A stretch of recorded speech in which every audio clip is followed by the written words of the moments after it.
భారతదేశానికి సంబంధించి మనందరికీ తెలుసు, మన ఆపరేషన్ సింధూర్తో పాకిస్తాన్తో యుద్ధం జరిగిన తర్వాత భారతదేశంలో ఉన్నటువంటి సోకాల్డ్ టెర్రరిస్ట్ భావజాలం కలిగినటువంటి వ్యక్తులను వెతికి తీస్తున్నటువంటి పరిస్థితి.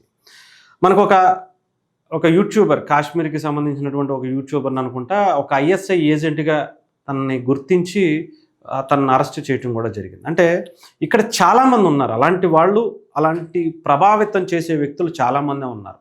ముఖ్యంగా రీసెంట్గా తెలుగు రాష్ట్రాలకు సంబంధించి మనం మాట్లాడుకుంటే, ఒక వ్యక్తి ఇక్కడ మనకు హైదరాబాద్, ఇక్కడ ఒక ఎన్టీవీలో వచ్చినటువంటి కథనం చూసుకోవచ్చు. హైదరాబాద్లో పేలుళ్లకు కుట్ర భగ్నం చేసిన తెలంగాణ ఇంటెలిజెన్స్, ఏపీ తెలంగాణ పోలీసుల జాయింట్ ఆపరేషన్లో హైదరాబాద్లో పేలుళ్లకు ప్లాన్ చేసిన వ్యక్తులు అరెస్ట్. విజయనగరానికి చెందిన సిరాజ్, హైదరాబాద్కు చెందిన సమీర్ అరెస్ట్. విజయనగరంలో పేలుడు పదార్థాలు కొనుగోలు చేసిన సిరాజ్ సమీర్ కలిసి డమ్మీ బ్లాస్ట్కు ప్లాన్ సౌదీ అరేబియా నుంచి సిరాజ్ సమీర్కు ఆదేశాలు ఇచ్చిన ఐసిస్ మాడ్యూల్ తెలంగాణ కౌంటర్కు ఇంటెలిజెన్స్తో పాటు ఏపీ ఇంటెలిజెన్స్కు జాయింట్ ఆపరేషన్ కలిపి చేశారనమాట. అయితే ఇక్కడ వరకు బాగానే ఉంది. వీళ్ళిద్దరూ ఎవరిని ఎక్కువగా ఇష్టపడుతున్నారు అనేది ఇక్కడ చాలా ముఖ్యంగా మనం ఆలోచించుకోవాల్సింది. ఇక్కడ ఈ వ్యక్తి ఎవరు? ప్రశ్న. ఇతను ఈ ప్రశ్న అనేది ఎందుకు పెట్టుకున్నాడంటే కేవలం డబ్బుల సంపాదన కోసం పెట్టుకున్నాడు. అంటే ఎవరి గురించి మనం బాగా మాట్లాడితే, నెగిటివ్గా మాట్లాడితే ప్రజలు చూస్తారు, అవతల వ్యక్తులు డబ్బులు ఇస్తారు అనే దానికి బాగా అంచనా వేసి, పవన్ కళ్యాణ్ గారిని గతంలో పొగిడితే మంచి పేరు సంపాదించుకుని, ఇప్పుడు వచ్చినటువంటి పేరుని, ఫ్రేమ్ని, ఇప్పుడు ఆయన్ని తిట్టితే వచ్చేటువంటి డబ్బుల్ని చూసి కక్కుర్తిపడి ఈయన ఒక ఛానల్ పెట్టుకుని ప్రశ్న అనే దాంట్లో పిచ్చి ప్రశ్నలు వేసుకుంటూ తనకి తానే పెద్ద ఇంటిలో ఏదో గొప్ప ఏమంటారు, గొప్ప నాయకుడిగా, సంఘ సంస్కర్తగా, అతను తప్ప ఇంకెవరు ఈ సంఘాన్ని, దేశాన్ని బాగు చేయలేనటువంటి విధంగా ఆయన పిచ్చి ప్రాలాపనలు, పిచ్చి ప్రశ్నలు మాత్రమే వేస్తాడు. జగన్మోహన్ రెడ్డి గారు లాంటి ఒక అవినీతి తిమింగళాన్ని, తండ్రి అధికారాన్ని అడ్డం పెట్టుకుని కొన్ని వేల కోట్లు సంపాదించినటువంటి జగన్మోహన్ రెడ్డిని, ఇంకా చాలామంది అవినీతి నాయకుల్ని ఇప్పుడు ప్రశ్నించడు. ఎందుకంటే డబ్బులు అక్కడి నుంచో వస్తాయి కాబట్టి. ఇకపోతే ఇక్కడ మనందరికీ తెలుసు చందు తులసి గారు. ఆమె జర్నలిస్ట్గా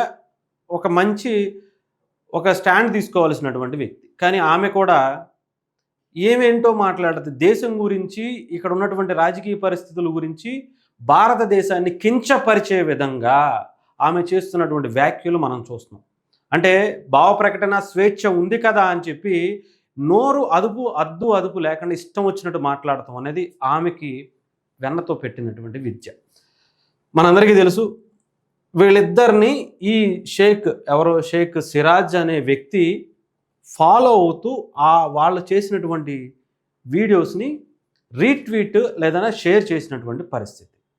అంటే ఒక టెర్రరిస్ట్ భావజాలం నుండి టెర్రరిస్ట్ గ్రూపుల్లో పనిచేస్తున్నటువంటి, స్లీపర్ సెల్గా పనిచేస్తున్నటువంటి ఈ వ్యక్తులు ఎవరిని ఇష్టపడుతున్నారంటే మీరు ఆలోచించుకోండి.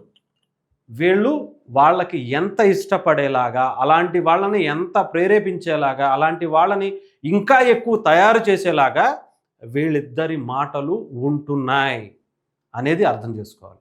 అంతే కదా?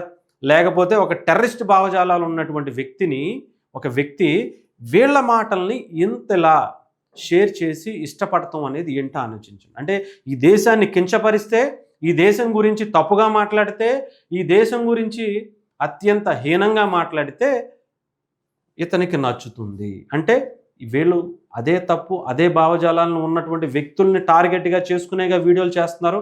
అంటే వీళ్ళు కూడా టెర్రరిస్ట్ భావజాలాలు ఉన్నటువంటి వ్యక్తులే కదా, అంతే కదా?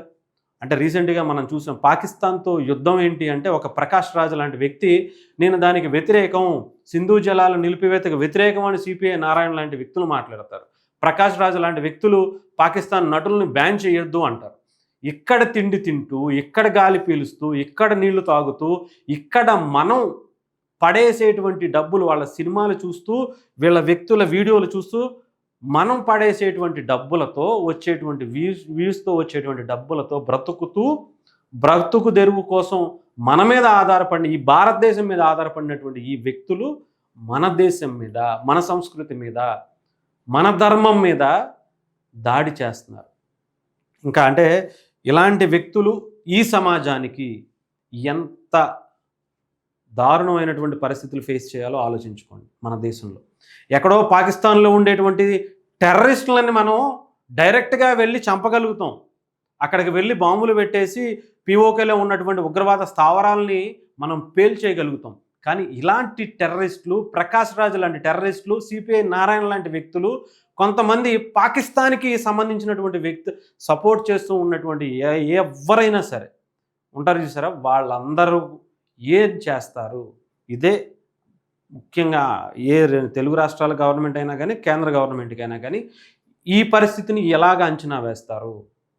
ఎంతోమంది ఇలాంటి వాళ్ళ మాటలు విని ప్రేరేపితం అయ్యి ఇలా సిరాజ్ లాంటి వ్యక్తులు తయారవుతున్నారు అంటే వీళ్ళ మాటలు ఎంత దారుణంగా ఈ దేశం మీద విరక్తి చెందేలాగా, ఈ దేశం మీద ద్వేషం పెంచుకునే విధంగా, మతం మీద ద్వేషం పెంచుకునే విధంగా ఈ వ్యక్తులు, ప్రకాష్ రాజ్ లాంటి వ్యక్తులు చేసేటువంటి మాటలను వీళ్ళు ఎంత ఇష్టపడుతున్నారు అనేది ఆలోచించుకోండి.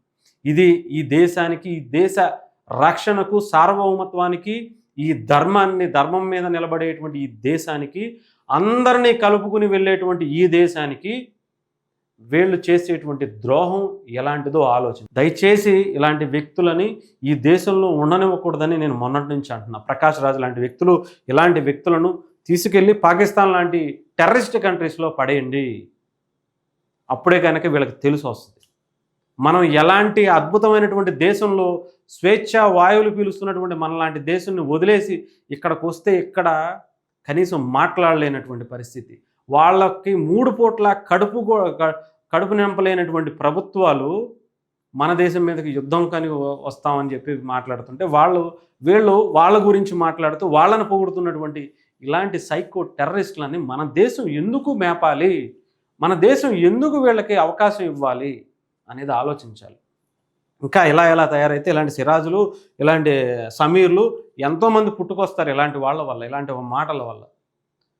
ప్రపంచంలో ఏ మూలకు వెళ్ళినా సరే 3 మతాలు, ఇన్ని కులాలు లేనటువంటి ఎక్కడ ఏ దేశంలో కూడా లేదు. మన దేశంలోనే అందరినీ సమానంగా, ముస్లిమ్స్కి కూడా అన్ని అధికారాలు ఈ దేశంలో మిగతా హిందువులకు ఎలాగ ఉన్నాయో, క్రిస్టియన్లకు ఎలా ఉన్నాయో, ముస్లింలకు కూడా అలాగే ఉండే అధికారాలని ఎక్కడా లేనటువంటి వక్ఫ్ బోర్డు ఇక్కడ ఉంది. ఎక్కడా లేనటువంటి మహిళలకి ఇది తలాక్ సంబంధించినటువంటి దాన్ని ఇక్కడ రద్దు చేసి వాళ్ళకు కూడా సమాన న్యాయం చేశారు. అలాంటిది అంత అద్భుతమైనటువంటి అందరినీ కలుపుకుని ఈ దేశం ఉంటే ఇక్కడ ఇంకా గొడవలు సృష్టించి వీళ్ళ రాజకీయ లబ్ధి పొందడం కోసం, వీళ్ళ వ్యక్తుల చిల్లర డబ్బుల కోసం ఈ దేశాన్ని విచ్ఛిన్నం చేయాలని ఇలాంటి వ్యక్తుల టెర్రరిస్టులని ఇండియాలోనే తయారు చేస్తున్నటువంటి ఇలాంటి వ్యక్తుల నుంచి దూరంగా ఉంచాలి. ఇలాంటి వాళ్ళని వెంటనే దేశం నుంచి తరిమేయాలని ఇండియన్ గవర్నమెంట్ను కోరుకుంటున్నాను.